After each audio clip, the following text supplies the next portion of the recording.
Hey everyone, congratulations if you've been staying with us this long. This is the last series of podcasts for AP World History. We're focusing on challenges in a new millennium, and one thing we're going to be looking at are the rise of global groups, the rise of a global culture, and then the preservation of traditional cultures. And I also apologize because we just had a blizzard here. So I'm working from home today. And if you hear a shrill barking in the background, there is nothing I can do about that. Just enjoy it. So we're going to dive in with an interconnected economy.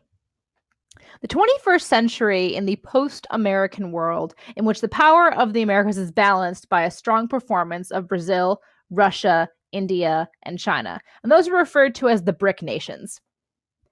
China's economic rise and economic globalization go hand in hand. China grew 10% per year. India has also grown 10%, but unlike China, it is not a totalitarian state. Rather, the world's largest democracy. Inequality accelerated with globalization. On the rise would be mass protests as well as environmental impacts. Although there was a general global economic slowdown around 2001, continued economic growth in China and India, along with their large populations, made them future world economic powers. These nations and the US increased their demand for oil to the point that the price per barrel rose from $20 in 1999 to $70 in 2006, and then fell abruptly during the economic crisis of 2008. And I will tell you guys what it was like being a kid walking down to the Acorn mini mart / gas station to pick up a Slim Jim or a Hershey bar, one of those little Nutty Buddy cones, and seeing gas for like 110 a gallon. And then later, oh my gosh, it's a 190 a gallon, and then 225. And now, I've seen 375 a gallon. That was painful, but holding steady, so that's good. To promote economic growth and reduce vulnerabilities, many countries formed free trade zones and regional trade associations. The strengthening of the European Union, or the EU, and the creation of the North American Free Trade Agreement, NAFTA, were notable examples of this trend. By 2010, however, the European Union was under considerable strain to maintain its signature achievement, the euro, which was the common currency of many European nations. The Shanghai Cooperation Organization, the SCO, was formed in 2001 with China, Russia, and 4 former USSR regions, initially for the purpose of collective security. Oil-rich Iran applied for membership in 2008. The World Trade Organization was founded in 1995 to encourage reduced trading barriers and enforce international trade agreements. World Trade Organization worked to foster international free trade, but required that participating countries accept international monitoring. The organization has numerous vocal critics. Mohammed Yusuf came up with one solution to helping those left behind in globalization, and he founded the Grameen Bank, which focused on microfinance. So just a nice little slide breaking down regional trade associations in 2004. So you can see what groups are out there, what groups belong. The 2008 financial crisis has some complicated roots.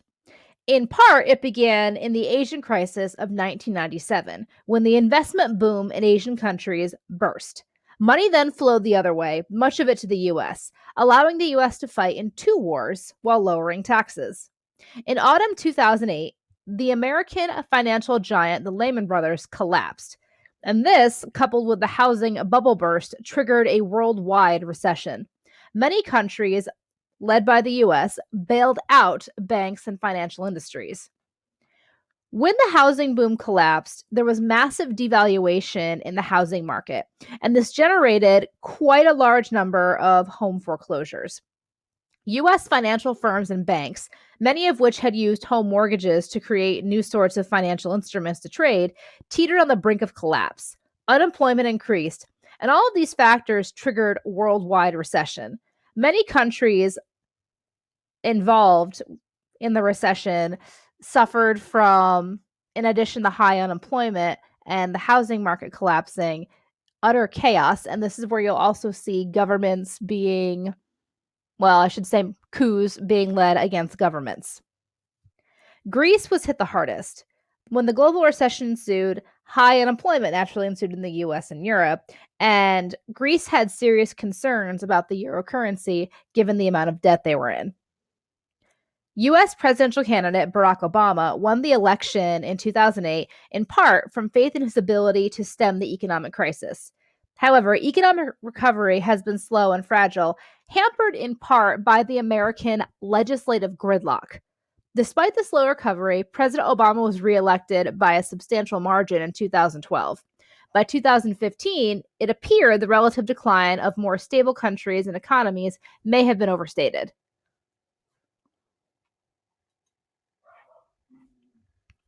In the last decade of the 20th century, the number of democratic institutions increased throughout the world. In the US, the Tea Party movement for less government interference was juxtaposed against the Occupy Wall Street protesters who were against corporate corruption. Also seen between 2008 and 2017 was the rise of the younger generation, which is the ages 18 to 26, who notably have the lowest voter turnout during elections. They became more involved in the political scene. The 2016 presidential campaign saw a rise in political movements and grassroots campaigns, notably by Bernie Sanders, senator from Vermont. Upon the final results of the election, when the popular vote winner Hillary Clinton did not win the final results, as opposed to Donald Trump, who won the Electoral College vote, a massive wave of protests swept the nation. Groups, including the ACLU, leading movements against discrimination, along with peaceful protest rallies and marches by the Black Lives Matter movement and the women's movements. In addition, protests including A Day Without Immigrants and A Day Without Women have taken place not just in the US, but in countries all over the world. The great appeal of democracy is that it allows for the peaceful resolution of differences among a country's social, cultural, and regional groups, and reduces the threat of war between democratic nations. The economic crisis of 2008 caused some new democratic governments to fall. Asian countries, including Indonesia and Myanmar, formerly Burma, have moved towards more open political processes. The election of the BJP in India increased tensions between India's Hindus and Muslims. In 2004, the BJP lost a national election to the Congress Party and peacefully handed over power. In Russia, growing unrest was dissipated with the re-election of Putin in 2012. In China, some ethnic protests flared, particularly in Tibet, but relative quietness prevailed by 2014. In Spain and Greece, anti-austerity protests have occurred. Democracy in Pakistan seemed uncertain. President Pervez Musharraf stepped down rather than face impeachment because of his support of the U.S. The government also faced growing strength of the Pakistani Taliban. With the notable exception of South Africa, elections in the sub-Saharan Africa have often been used by would-be dictators as the first step in establishing their political and military dominance. In Sudan, violence in Darfur led to Omar al-Bashir becoming the first sitting head of state to be charged with genocide by the International Criminal Court in 2009. In 2010 and 11, the Arab Spring toppled unpopular and undemocratic regimes in Egypt, Libya, Tunisia, and Yemen, and brought Syria into civil war. The Arab Spring was a series of anti-government protests, uprising, and armed rebellions that spread across the Middle East in early 2001, but their purpose, relative success, and outcome remain hotly disputed in Arab countries among foreign observers and between world powers looking to cash in on the changing map of the Middle East.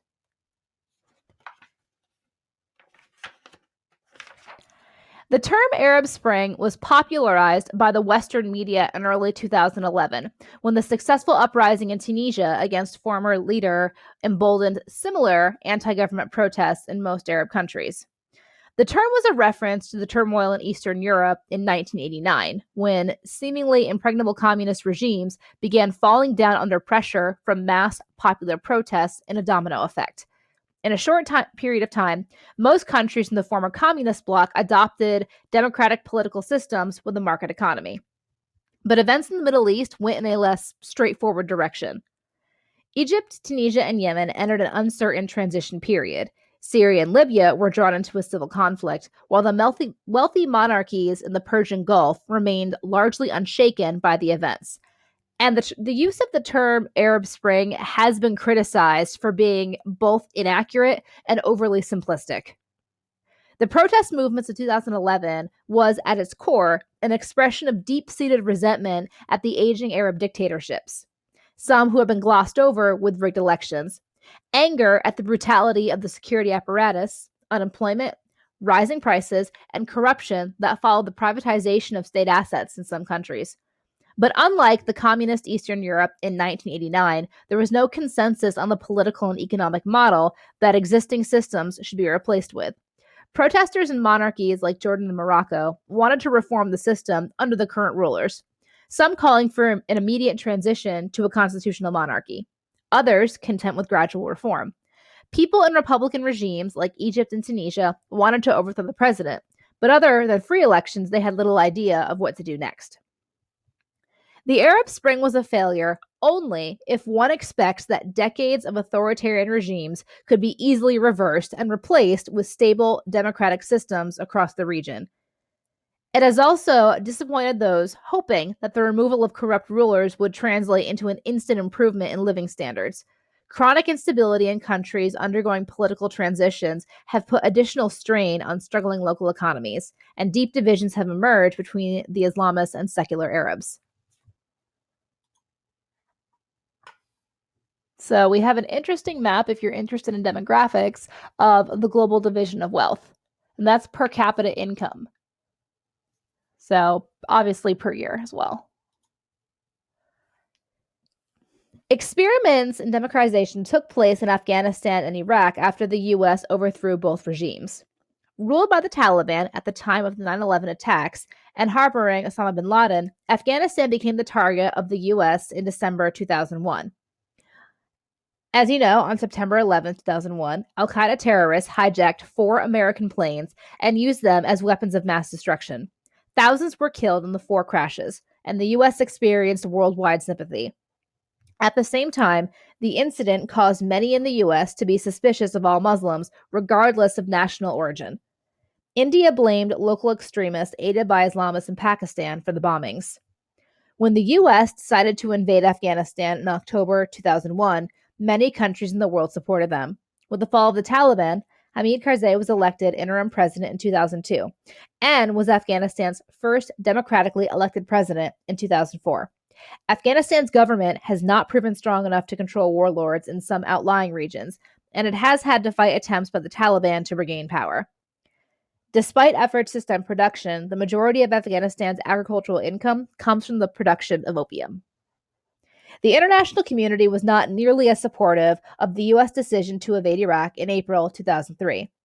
The U.S. began a preemptive strike against Iraq on March 20th, 2003, under the belief that Iraq held weapons of mass destruction, although United Nations weapons inspectors had not found any evidence of the WMDs in Iraq. After the American invasion, Iraq fell into a state of turmoil. By the time Barack Obama took office, however, a few signs of stabilization led him to announce withdrawal of U.S. combat forces by August 2010. Although Iraq does possess an elected government and a new constitution, there were concerns that such stability was fragile at best. The result of the invasion was less, rather than more, stability in Iraq. U.S. began to withdraw troops in 2011. Osama bin Laden was killed later that year. The hardships of democratization in Iraq and Afghanistan led other Middle Eastern countries to question U.S. urgings to liberalize their political systems. The capture of 23 seats in the Lebanese parliament by Hezbollah in 2005 and the majority of seats won by Hamas in the Palestine Governing Council seemed to confirm for oil-producing countries their hesitancy to hold free elections. In 2007, Hamas attacks against Israel led to aerial bombardment by Israel on the Gaza Strip. By 2015, the power vacuum left by the invasion of Iraq was being filled by a more extreme group, the Islamic State of Iraq and Syria, otherwise called ISIS. Violence spread to Africa and Europe. In 2013, al-Qaeda gunmen laid siege to a mall in Nairobi, Kenya. Later that year, Islamic militants seized half of the territory of the Western African nation of Mali. Nigeria's militant Islamist group, Boko Haram, has caused havoc in Africa's most populous country through a wave of bombings, assassinations, and abductions. They are currently fighting to overthrow the government and create an Islamic state. Boko Haram promotes a version of Islam which makes it haram, or forbidden, for Muslims to take part in any political or social activity associated with Western society. This includes voting in elections, wearing shirts and trousers, or receiving a secular education. Boko Haram regards the Nigerian state as being run by non believers, regardless of whether the president is Muslim or not, and it has extended its military campaign by targeting neighboring states. In April 2014, Boko Haram drew international condemnation by abducting more than 200 schoolgirls from Chibok in the Borno state, saying it would treat them as slaves and marry them off, a reference to an ancient belief that women captured in conflict are considered war booty. North Korea became worrisome in 2006 when it exploded a nuclear bomb and admitted it was developing an arsenal. Kim Jong un snubbed negotiations with the international community. Two of the tensest areas of nuclear concern are the border between India and Pakistan and North Korea. All right, we're going to stop there for today. If you have any questions, shoot me an email. Otherwise, have a great day, guys. Cheers.